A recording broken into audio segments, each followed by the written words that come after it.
Professor Silly here with my Fallout 4 Zombie Apocalypse settlement builds. I'm heading through Concord in the rain to get down to Starlight Drive-In for this episode. So pardon me while I multitask. Oh, Bethesda. Alright, so just much like the last couple of videos, I went to 10 Pines Bluff and Finch Farm for the Minutemen. And in both of those cases, I was dealing with farms that were already run by people that live there, and it was my job to help them decide to join the Minutemen. And so I built defenses against these zombie hordes. There we go. I made sure that we had Minutemen stationed there to help protect the areas. And then finally, I added some quality of life amenities for them in the form of diners or grills, places to eat, so that they don't have to just make all of their own food all of the time.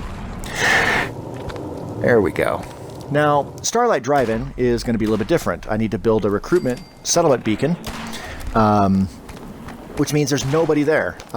So we need to, oh my goodness, we need to build places for people to sleep. We need to build food production. We need to set up water purification. We need to set up electricity production. And then because we're going to have multiple families here, including some children, we're going to want quality of life amenities in the form of shops and restaurants.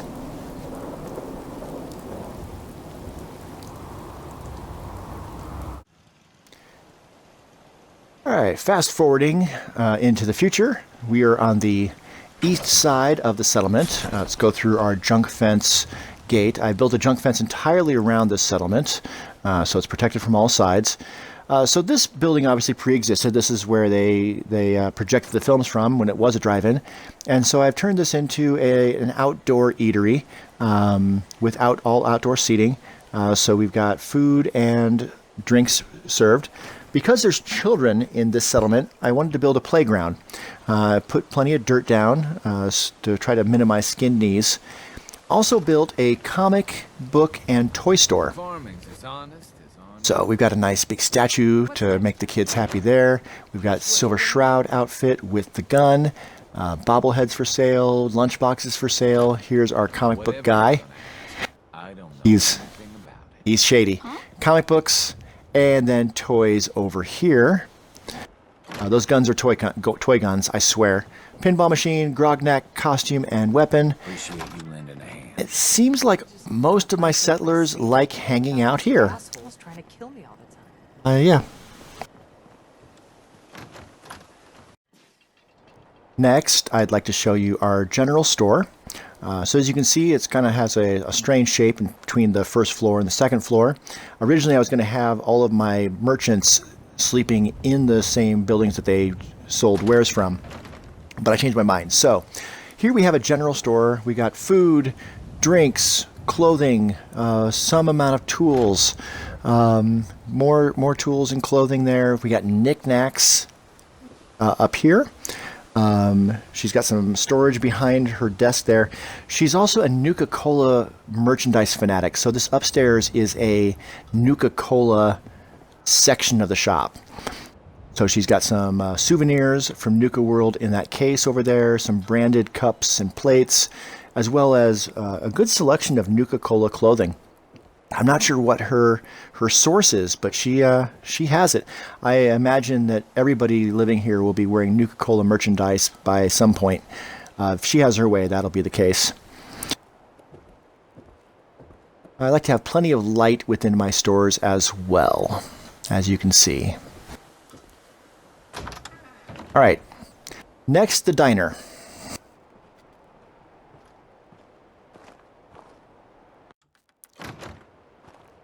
We basically have a full-on restaurant here, a little more complex than the last couple. We've got trash bins so that we can keep Starlight Drive-In tidy. There's multiple levels of seating. So getting onto the first level here, we've got some benches or booths, if you will, with candlelight to be kind of romantic, to eat away from the noise of the kitchen. Up here we have a raised platform with seating that overlooks the southern edge of the settlement. It's high enough that zombies can't climb it, plus there's turrets. And then over here we have a few more tables, as well as the counter where they order food and the kitchen itself. So fully stocked kitchen, pots, pans, 2 refrigerators, one with a door, one without. Don't ask. People would offer help to strangers. Yeah. So this is the diner slash restaurant. All outdoor seating.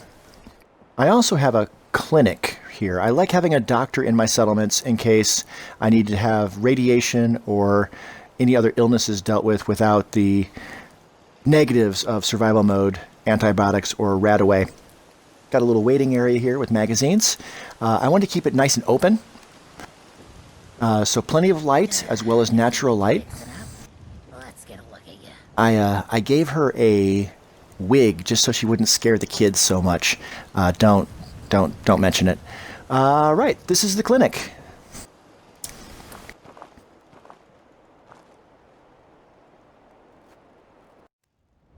All right, next I want to show you our Minutemen barracks, as well as how I have this place wired up. So this is the barracks. We've got some beds for the Minutemen that are stationed here, as well as a little sitting area. We got curtains for privacy. We have basically some entertainment for them. So we've got cigarettes, booze, pool, plenty of seating down here. And then upstairs, we have a shooting vantage point for shooting things on the west side of the settlement, as well as our communication equipment and the settlement beacon. All of the electricity is being generated from those windmills up there. So I'm going to run up there real quick and show you what I did. I couldn't get them to sit up there without building a whole new floor that was raised up. So I had to make a little jump there, and then I put it more railing so that I wouldn't fall. I do have a population computer up here to manage people's jobs. And right below us is the apartment complex, which I'll show you next. All right, so we are built on a hill. And so I had to be creative about how I built this building. So we've got 3 apartments deep. Each one's at a slightly different level. And then in the middle, between the 2 rows of apartments, the floors are set up to create a natural staircase. So I can walk up without having to jump. The settlers are the same way. We have a staircase to the 2nd level back here. It's kind of set up like a hotel, really. We've got some vending right there. And then up here, we've got a little seating area with some roses. And then we have the other 5 apartments. So there's 10 apartments altogether. I've got the sign right there, Starlight Apartments. And then you can see the windmill generators that are up there. The 2 apartments that are next to the wall actually use the old drive-in wall as that wall. I'm going to show you each apartment in turn very, very briefly. I decorated each one individually so they weren't all the same. We'll start with apartment 101. We have a gamer that lives here. We've got beer, we have a board game, and a table for them to play at. Apartment 102. Here we have what looks to be a wine drinker. Wine all over the place. Apartment 103. Ooh, this one's creepy. So we've got, it's set up for table wrapping. If you don't know what that is, look it up. 104 is pretty civilized. Looks like they're into fashion a little bit. 105. Oh, we got a crib, so looks like a family. That said, military magazines, general equipment. Looks like we might have a survivalist that lives here. Probably our weapons dealer. All right, on the 2nd floor. I'm down here to 201.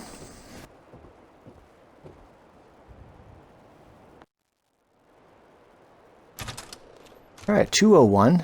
Oh, we got a couple that like their privacy, and looks like they're into some extracurricular activities there. 202. Another family-oriented one. We've got a child's bed. Looks like we've got some toys and some books around, some magazines for him and her, and a grill. So very all-American family. Apartment 203.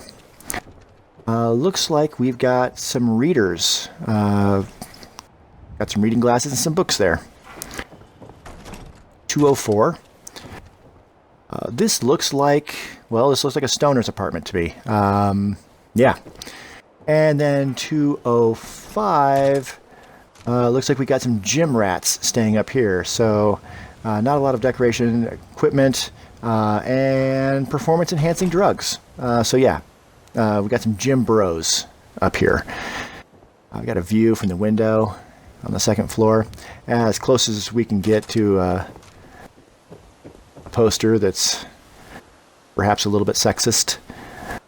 All right, I'm going to grab a soda before we go. I didn't want all 12.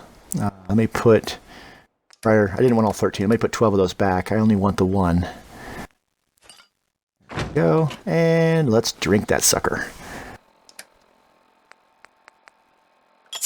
There we go. Delicious. All right. Moving on.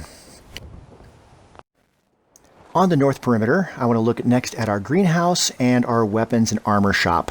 So the greenhouse, it's pretty simple. Plenty of crops. I think we got 4 farmers altogether, and we got tools. As far as the weapon and armor shop, this is one of my favorite things about this build. I wanted to have kind of an outdoor feel, so like a outdoor shop feel, but also protected from the elements. So I got lights on these roof extensions for the sign. This is the armorer side, so we've got some displays with different leather options, the Minutemen outfits, and then various lower level armors.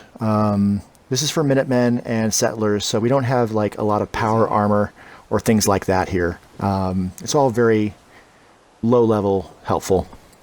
On the weapon side, same thing. We don't have a lot of laser weapons or anything like that, but we've got plenty of firearms, shotguns, pistols, rifles. We do have a junk jet.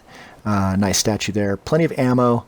And then our salesman. Whatever you need to make this place more defensible. You're right, buddy. Again, plenty of light illuminating all of the wares. So yeah, and then one of the things I'm really, really happy with is the way the sign turned out above this shop. So guns, guns, guns in armor. And I wanted to make sure that the lights matched color. All right, the last 2 buildings are, we have our hardware store, which I was inspired to build this because we have the workbench there in that shed, and I just wanted to build off of that, and I wanted the roof to be continuous. So this shop is raised up so that the roof would look congruent. It's a hardware store. There's signs.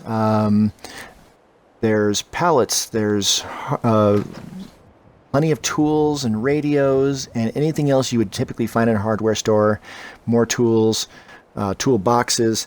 Some of that clothing, like that clothing there, should be in that display case. I don't know how it got out.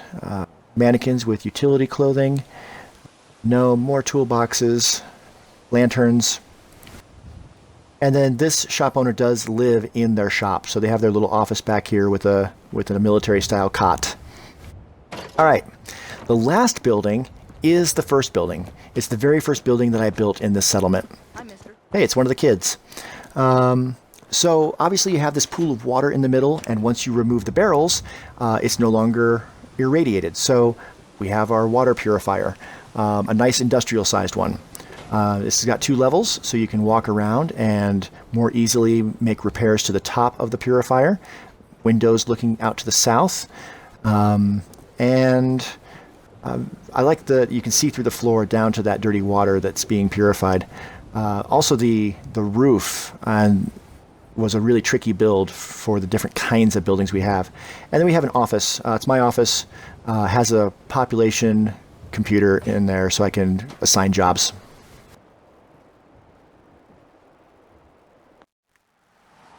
So this is Starlight Drive-In. This is hands down the most complex and largest settlement that I have built in all the years that I've had this game. I'm very happy with the way it turned out. Of course, I'm still working with the Minutemen, so I wanted to keep the technology at a certain level, keep the equipment available at a certain level. Next, I am going to be heading over to help Preston and the Minutemen take back the castle. I'm sure that Preston will have another settlement for me to work on after the castle. I'm not going to work on Sanctuary nor the castle for the time being. I'm going to save those for later when I have better access to more technology. So, going to go take the castle, and I've already progressed far enough in the story, as you could tell by my gun salesman's clothing, to know that in order to get into the Institute, I'm going to need to build a teleporter. And I'm thinking that I'm going to want to work with the Brotherhood of Steel to make that happen. So upon completing the castle and getting my next Minuteman assignment, I'm going to go do that. I'm going to go work with the Brotherhood, have them help me get into the Institute, and that will help me have access to more complicated technology for all future builds. Thank you so much for checking this out.